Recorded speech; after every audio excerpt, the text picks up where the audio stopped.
Good morning, everyone. So it's morning time, and I'm going to be making pizza crust because I want pizza for either lunch or dinner today. So I have 2 cups of water because I'm going to be making 2 pizza crust. So I tested the water because I want to make sure, it feels like warm bath water. You don't want it too hot or too cold. So then I'm going to add this is like 3 teaspoons or like a tablespoon of sugar to the water. You don't want a lot of sugar when you're making pizza crust. So to the water, I'm going to add 1 packet of yeast. So if you have like a yeast in a jar, it would be about 2 teaspoons of yeast, which doesn't sound like a lot, but when I was in Italy making pizza, they actually said, when they showed us, they showed that they don't use a lot of yeast in their pizza crust or in their bread. And they were saying something about, if you use too much yeast, it can actually cause allergies to happen. So,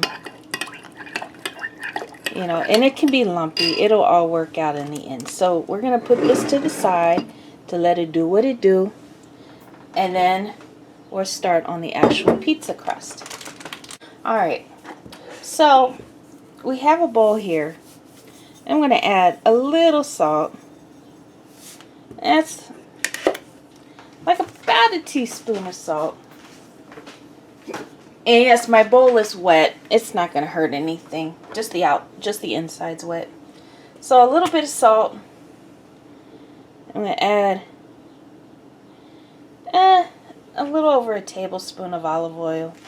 When you make bread, like I said before, the only thing I really worry about when making bread, or in this case pizza crust, I only worry about the amount of water.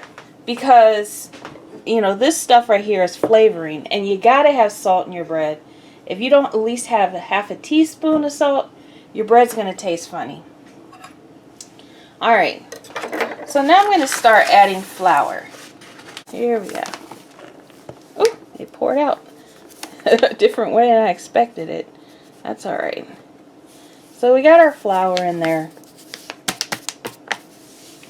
And now our yeast, check this out. It's only been a few minutes, but you can see our yeast is activating.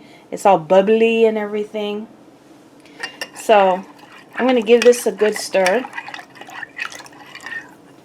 I'm going to go ahead and add our yeast in here.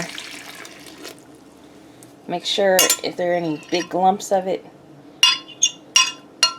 it gets moved into our big bowl. So I got the majority of it. So we'll just put this to the side for now. Ooh, my spoon almost fell in. Uh-oh, can't have that banging. There we go. So now I'm going to mix the dough. And yes, it's going to be lumpy at first. Not a problem.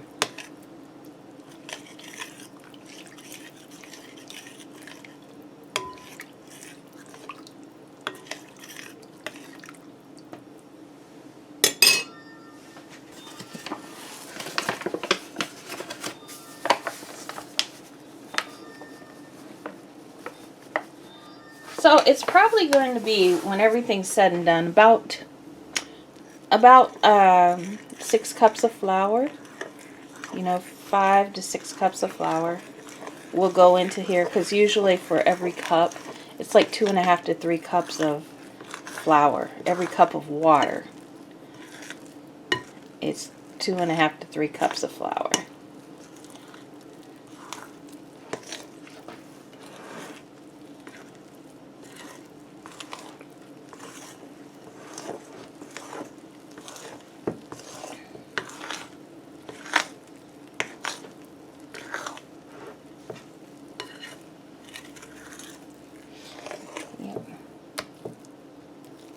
So you can freeze this dough. It's just when you are ready for it, you want to set it into the refrigerator a day or so before. And then you want to bring it up to room temperature before you use it.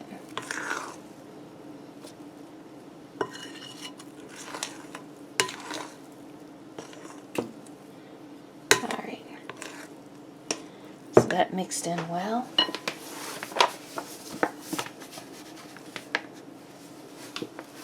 So the olive oil, that actually will make the dough softer. And I didn't add a lot. If you add too much, it will actually affect the structure of the gluten. So,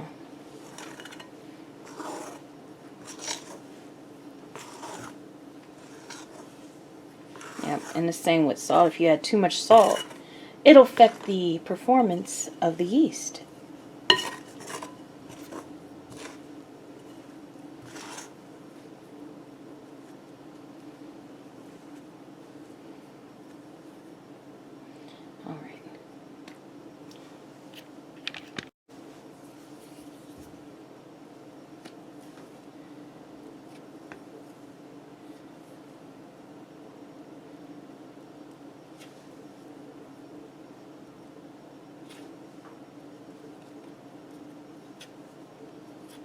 Alright, so I like to scrape the spoon off pretty good.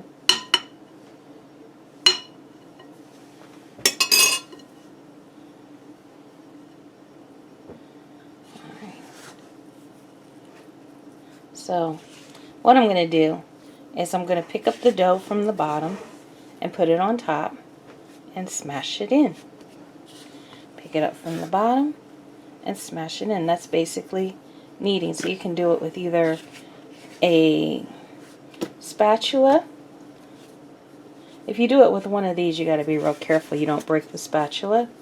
Or if you have a bench scraper, that's even better.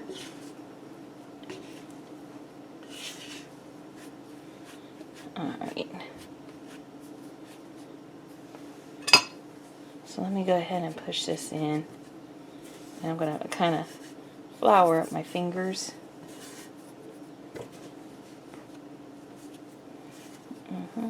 Even the palms of my hand there. Okay, so I'm going to pat it down, fold it onto each other, pat it down, fold it on, and there's still some sticky places, and that's okay. Alright, now I'm going to add a little more flour. I'm going to put it on the side, and just a little more, because we have about all the flour this is going to take. So, sprinkle it on top, pat it down, and if you look, you can kind of see that it's growing. Alright, and you could do the kneading on the countertop if you wanted to. I just find this is neater, you know, and I don't have to worry about scraping all that flour off my countertop, you know. But, you know, it just depends on you and how much you're making. Like if I was making like even like one more batch of pizza dough, I would probably do it on the counter. But if you're only doing a small amount of dough, doing it in the bowl is fine. Okay. So let's go ahead. Let me scrape this up. Oh, see, the bottom is real sticky. So we need to flip this baby.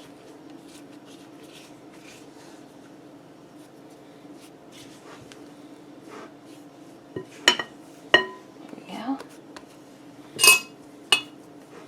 Okay, sprinkle, pound, fold, pound.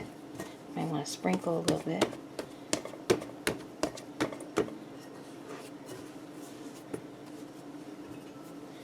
Let me see. Let's do this.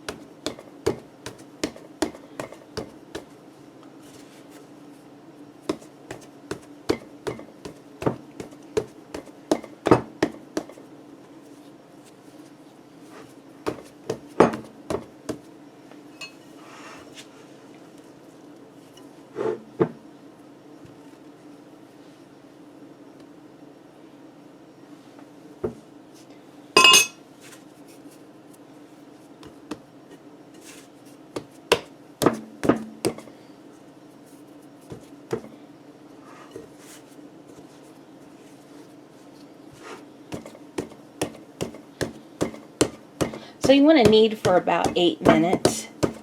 A little more if you're, doing nice like I am. But I'm kind of beating it, folding it over, So 8 to 10 minutes of kneading. And so you see it's not really sticking too much. I'm being very careful not to get it too much on my hands. And if it does get on your hands, no big deal.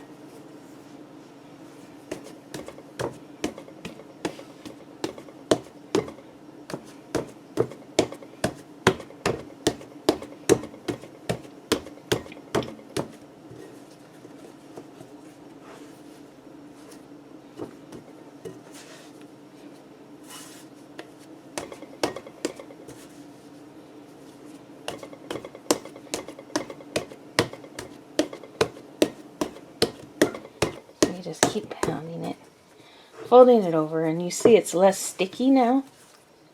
So it's getting there. It's to the point where the gluten is being formed. It's got enough flour. So even though it's still just a hair sticky, I'm reluctant to add any more flour at this point. So I'm actually going to scrape some of the flour off the side here.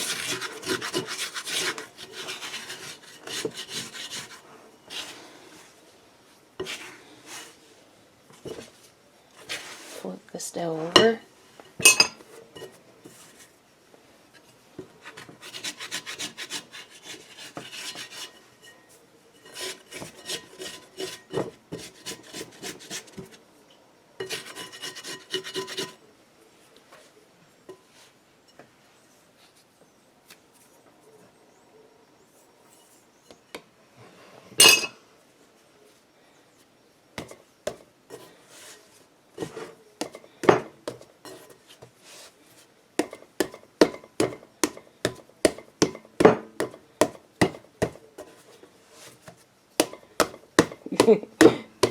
Let's pound this baby.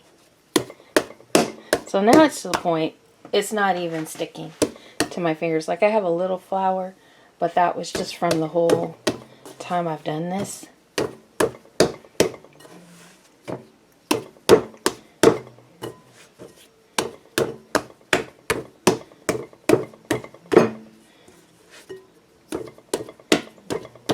Oh, it feels so soft. It feels like the texture of a baby's booty. It's done. So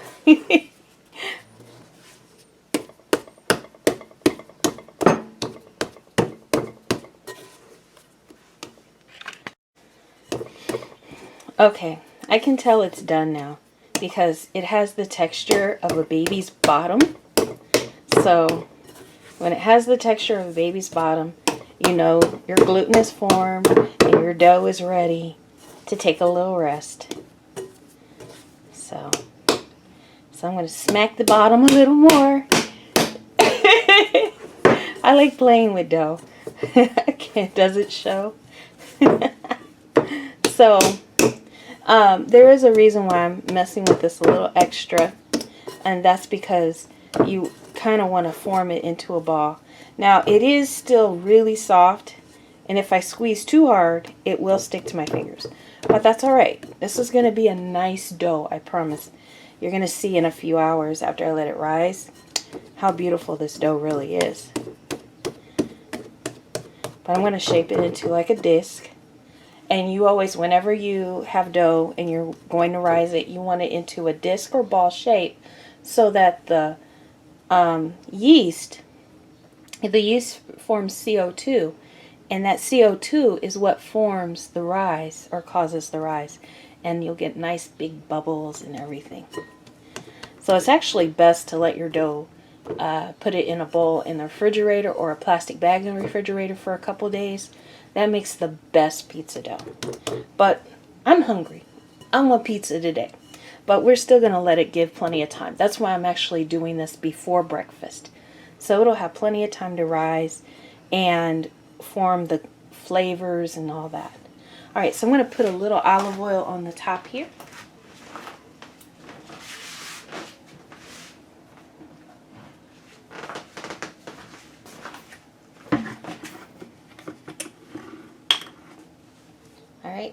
This is also why you keep one hand clean, so you can touch things.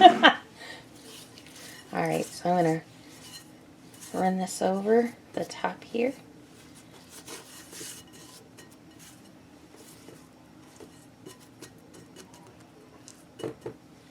Alright. So any like little extra oil, that'll get absorbed. And because it's added after the kneading, it's not really going to affect the rise. So, and I'm going to kind of rub the sides here. Alright, and I'm going to cover this. Alright, so here we go. Here we go. Here we go. You get it? Here we go. So here we go. I'm going to go ahead and cover this with this lid. And it just so happens this lid fits tightly over here. It's a happy little accident. And then I'm going to go ahead and reduce the light by covering the top here. Like so. Alright, I'll see you in a few hours. I'll let the little baby rise. Ooh, my little dough's gonna rise. Sweet, sweet dough. Okay, so it's been an hour and a half. And look at this. It's huge. So here's what I'm going to do with clean hands. Okay, so with clean hands, I'm going to go ahead and just kind of punch it down.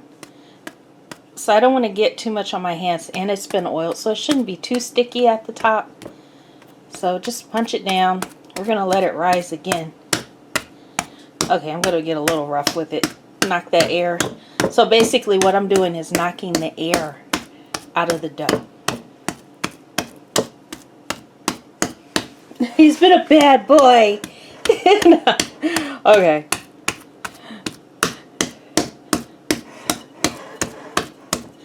Let's see. So you can still see, even with me knocking the air out, there's still quite a bit of air in there. Okay, so what I'm going to do is, because I actually decided I wanted this for dinner, I'm going to go ahead and I'm going to let it rise some more in the refrigerator. Right. And I don't want a big pizza, so I'm going to take half of this out and put it in a bag. And I'm going to put it in the freezer for a later date. Okay, so I'll be back. Okay, so I thought maybe you want to see me move it to the bag. So here is my Ziploc. And this is a freezer bag as opposed to a storage bag. So, you know, a storage bag will work okay as long as it's short term, but a real freezer bag will last longer. So if you are having trouble like I am getting this apart, a nice sharp knife will help you separate it, or a pair of scissors.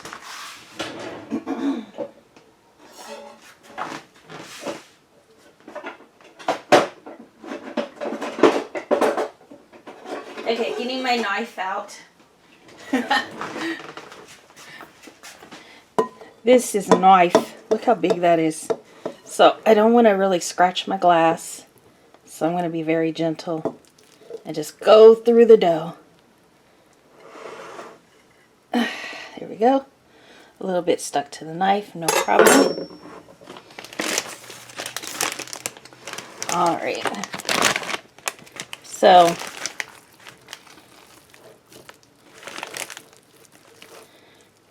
and see how it just wants to stay together. It's like, no, you and me will never part. Okay. Alright, y'all. I've been locked down too long with this COVID. Okay. So, like I said before, you know, whenever you have your dough rising, you want it to be in a nice little ball. So I'm going to go ahead and shape this in a ball. And I'm doing it with one hand because I want one hand not to be, you see how greasy my hand is? So I don't want it to be too greasy. So I want oil on the other side as well. So there we have it in a nice tidy ball. And I'm going to put that in the refrigerator for probably about 4 hours till dinner time. And then here is my dough.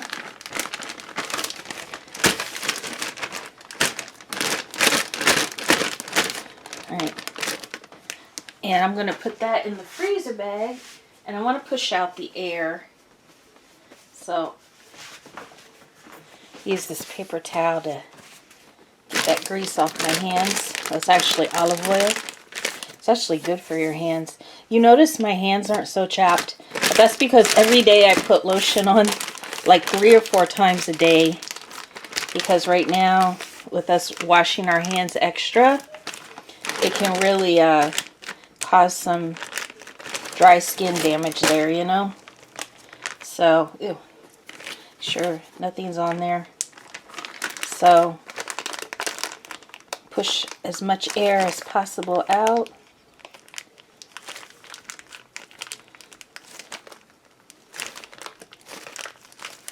Alright, we're going to zip this up. We're going to put this in the freezer. And I'll show you what it looks like when I get this out of the refrigerator. So again, you can cover it up. And if I don't have enough room in my refrigerator for this, I'll get a smaller pan or bowl. Whatever works. You can use a pot. If you have no bowls as big as this, use a pot. Alright, I'll see you in a little while. Alright, so my dough is ready. And I'm preparing my toppings. So I just took half a roll of regular breakfast sausage, premium pork sausage, and I put it in a hot pan. Alright, so basically, you know, you just want to kind of cook it like this, break it up.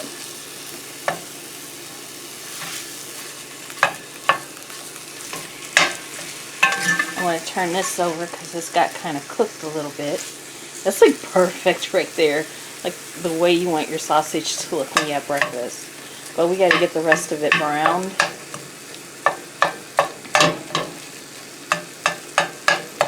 So just kind of chopping it up with the spatula.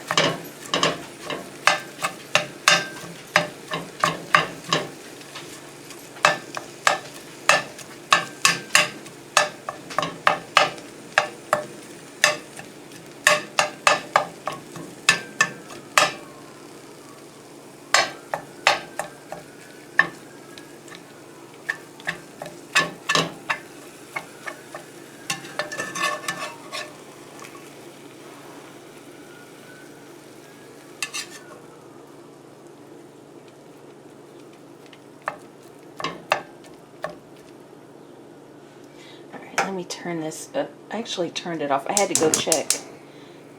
I had to go check a weird noise. That's part of the reason why I had a little browning. Yeah. Alright.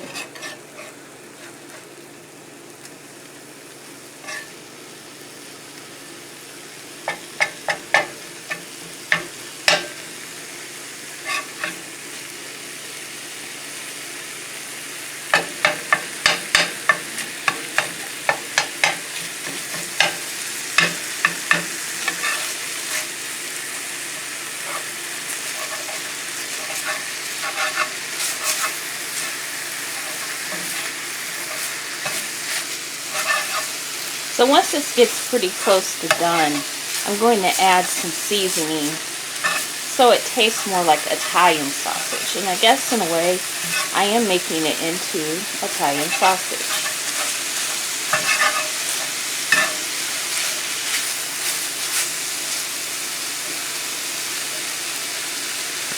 Alright, so first thing I want to do is add some caraway seeds. That'll help with that flavor profile. And you can see my meat is almost done. Here, there's just a few spots where it's a little raw. So,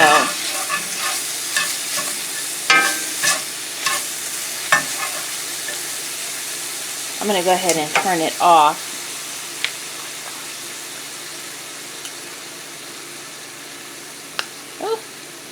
caraway seeds hadn't been opened yet.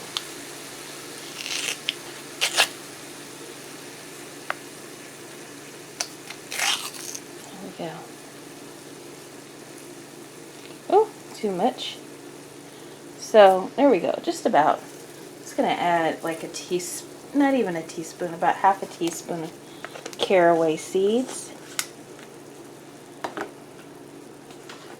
And then about half a teaspoon or so of Italian seasonings. So there's already salt and pepper and sage in the sausage, so I don't have to add those seasonings. So it already has the basic sausage seasoning. So I'm going to go ahead and mix this around a little bit, chop it up, and before it gets too cold, I'm going to add a lid so it can kind of steam those herbs and spices. Alright, then I'm going to turn my attention to my sauce. Alright, so here I have an empty bowl. So I'm going to go ahead and add, I guess that's just shy of a cup of sauce. It depends on how saucy you like your pizza. I like mine sort of somewhere in the middle.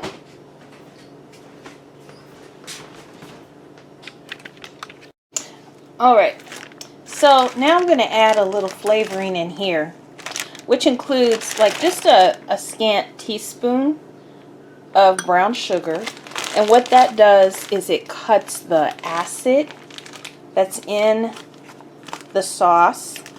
So if someone has a little bit of tummy trouble, that'll help alleviate that acid, especially if they have like acid reflux. It won't cure it altogether, but it just depends on the person's level.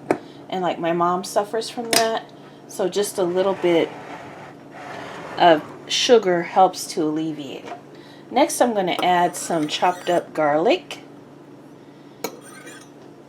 So I just made some small dices. So depending on the flavor profile you like, you may not want to bite into a piece of garlic, so you may want to make it even smaller. It's up to you, but it's not like a huge piece of garlic. Alright, so the next thing I want to do is add a sprinkle of Italian seasoning, and then we're going to mix this up. So this will go on top, and you're going to have to kind of work with that brown sugar because it likes to stick together. But it will turn your sauce a little bit darker and richer in color.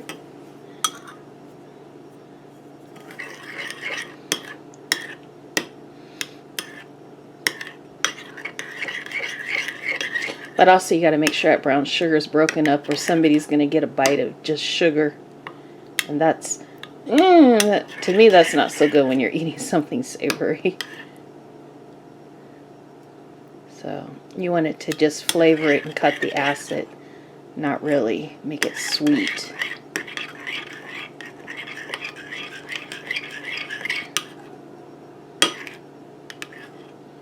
Okay. So let me put this to the side for now. Put the spice up, and I'll be back. Alright, so here's my dough ready for the oven, ready for making a pizza. And here's the dough I put in the freezer. It's actually frozen solid, and this can be used later. And you can see it already has air bubbles, and it did do a little bit of a rise, but not quite as much. Like this is twice as big as this. And I put this in the refrigerator for a few hours. And then what I did, I took it out. I started up the oven and brought the oven temperature to like 150 and then cut it off. And then I put the dough in. Speaking of oven, let me go ahead and get my oven ready for our pizza. So we want it at about 425. So anyway, I put it in there with a lid over it, and I turned the heat off just so it'd be warm. and we get this up to room temperature. But look at how fluffy that looks. All right, so let me go ahead and get the pizza pan I'm going to use. Here we go. All right, and then what I'm going to do is put a little olive oil on that pan. Just a little bit. All right, so about like the size of a 50-cent piece, maybe a little bit bigger. I don't know, have you guys seen a 50-cent piece? I don't see them too often anymore. So I'm going to rub it along the surface here. So, like so. And it's okay if it's on my hand, because what's going to happen is this will help prevent the dough from sticking to my hand later. Alright, so this pan has got a lot of buildup on it too. So it kind of helps make it less sticky when things cook on it. Alright, so I'm going to grab me a paper towel and wipe some of this oil, because it is quite a bit of oil on my hands. Alright. Alright, that's okay. It'll keep my hands moisturized. Alright, let's get this dough flipped out. Look how it shakes. It's like yellow jello. Yellow jello. So you just keep shaking it. It smells nice and yeasty. Alright, so there's some stuck in there. No problem.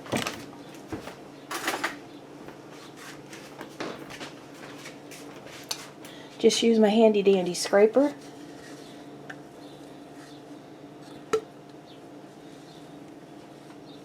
Scrape it out.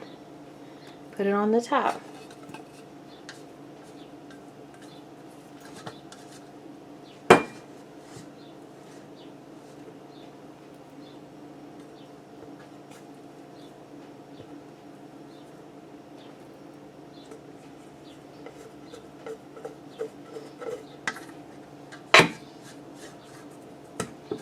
Alright.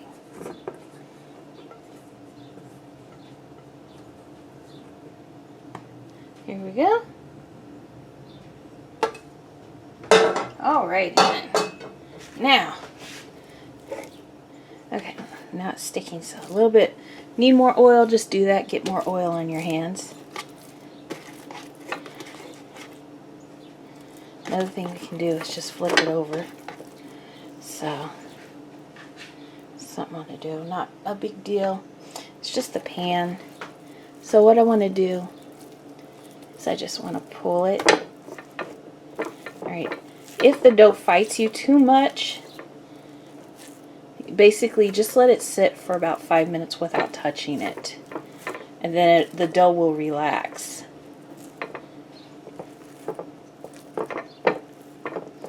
Okay, so I'm going to work this real slow and easy. Sounds like a Zap Band. It's a Zap Band song. Slow and easy. Tonight I got home early, 'cause I just couldn't wait to see you. You were on my mind. I think that's slow and easy.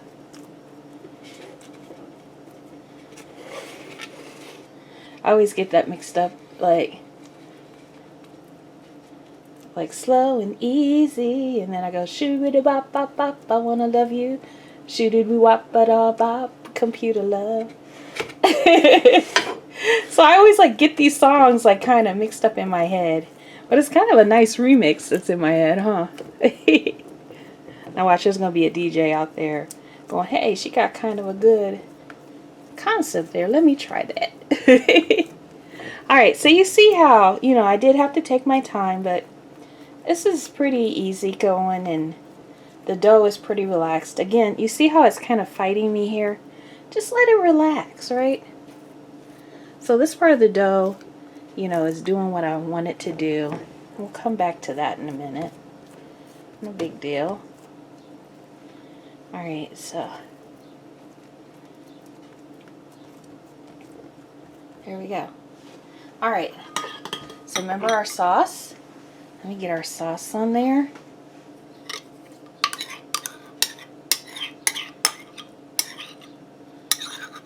So you can make it as saucy or not so saucy.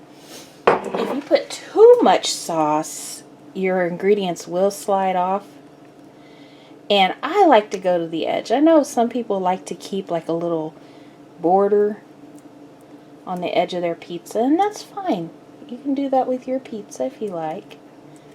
You could even put this in an iron skillet and make a deep dish pizza if you wanted to.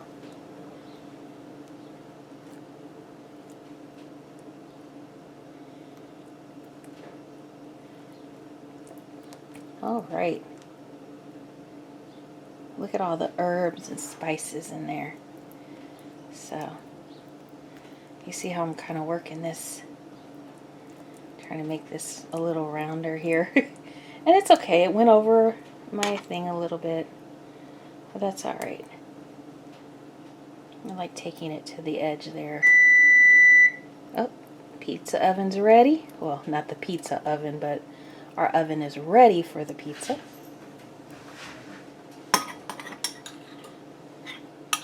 Let me get as much sauce out as possible. It kind of flipped way over there. No biggie. Alright. So, I'll just spread that out nice like that. It's kind of thick right here. The dough is. That's alright though. Alright. So, now let me show you. I chopped up some vegetables, peppers, and onions. You could put whatever vegetables you like. You could put carrots on this. You could even, I've tried potatoes on pizza, but I parboiled them first. You don't want to put raw potatoes on a pizza. But it was actually good. I just wanted to try it because I had read somewhere that, you know, well, you guys know how pizza originated. Was basically kind of from Italy, because back in the day, the poor people, the peasants, would put the week's leftovers, at the end of the week they'd put the leftovers on top of pizza dough, right? And then they would bake it and eat it. So that was kind of the pizza. So it was like anything could go on a pizza back then.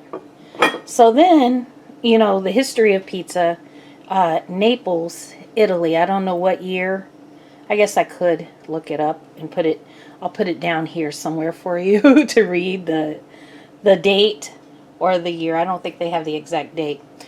But Queen Margherita, okay, she was visiting Naples with her husband, who was the king, and she saw all these people eating this stuffed bread with all this, you know, food on it, you know, different ingredients on it. And she was like, man, that looks good. And she wanted to try it. But her husband, he kind of snobbed his nose at it and was saying, you know, oh, that's peasant food. And he forbade her to eat it. Well, Queen Margherita, I guess it kept calling her name out. So she took her servant to the side, and late at night she called him over and said, look, or her, and she said, look, I really want one of those things, those pizzas that these people are eating. Can you have someone make it for me? So he went to one of the local bakers, and he said, Queen Margherita wants one of your pizzas. And so he was like just really touched, you know, it was an honor for him. So he thought he'd get fancy with it. Let me tell you about it when I get the cheese. Alright, so before I continue the story, let me show you. I'm going to be putting provolone and this Italian blend of cheeses.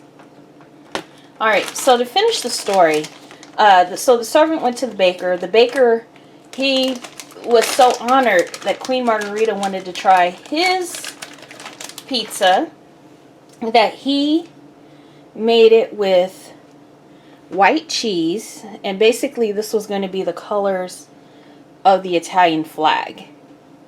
So he had white cheese, red tomatoes, like crushed tomatoes, and basil. So that's why, you know, today when you go into a place and they offer pizza margherita, it was the original pizza that was served to Queen Margherita. All right. So that's how, you know, kind of the biggest event for me that I've heard about the development of pizza. And then, you know, people talk about, you know, during World War II, American soldiers were in Italy and they had the pizzas there. And then they came over here and, you know, they wanted more pizza. I don't know the whole story of that. But, you know, we have a lot of ways that pizza came here to the United States. And from the United States, influence to Italian and other places. We get all kinds of pizzas. We got taco pizza. We got ham and cheese pizza with pineapple on it. You know, the sky's the limit. Alright, so let me sprinkle on a little of this. So I tore up the provolone so it wouldn't be too stretchy when someone's trying to eat it. It'll be easier for someone to eat. Alright, so I'm making this kind of cheesy, am I not? Okay, let me get this that fell over there. Okay. Does that look good? A little more sprinkle, and then we'll save some cheese for another day. Alright, so let me get this in the oven, and it should take roughly about 10 minutes or so. And so you want to look for a browning along the edge. You know, along the edge you want to see browning. And then the cheese should be bubbly. You know, a little brown here and there on top. Alright, I'll be back when it's done. It's a beautiful pizza. Straight from the oven. Look at that perfect coloring. So I'm going to run a spatula under here. Kind of make sure it's nice and loose.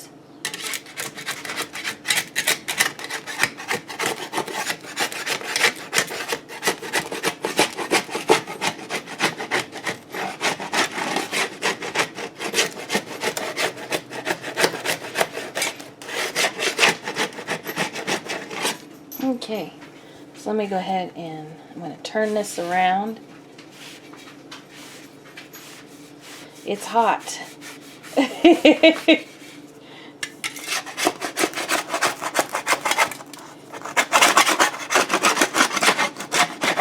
All right.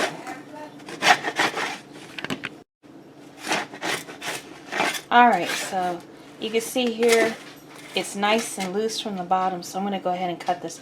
I wish I had a regular pizza. I don't want you guys to see me struggle with the knife, but I don't want the knife to touch the metal too much because that will dull my blade. So let me go ahead and turn this off because I'm embarrassed how I cut my pizza. Okay, I decided to use an old knife I don't care about. But I should be careful. I don't want to scratch up my pan either. It's hot. Okay.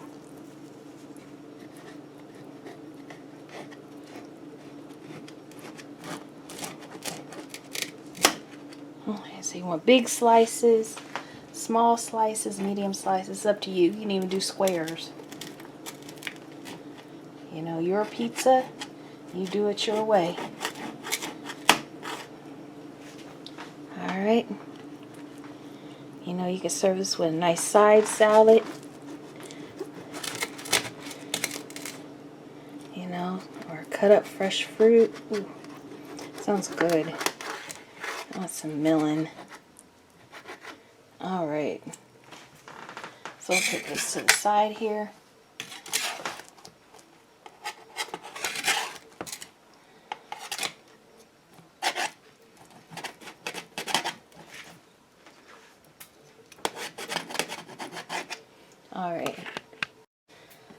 Okay, so let me go ahead and pick up a piece here.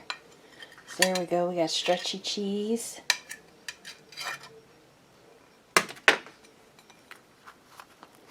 Alright, you can see the back is nice and brown. This pizza's done.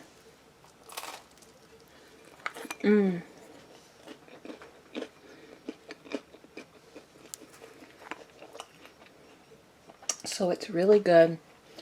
Again, if you let your pizza crust rise a few days in the refrigerator, it'll really taste good. Alright, well, thank you for joining me for Chef Carter's Cooking Corner. If my video has been helpful to you, subscribe, like, and share. You know, stick around, watch some more videos, what have you. Alright, be safe, all y'all. Make sure you clean them hands.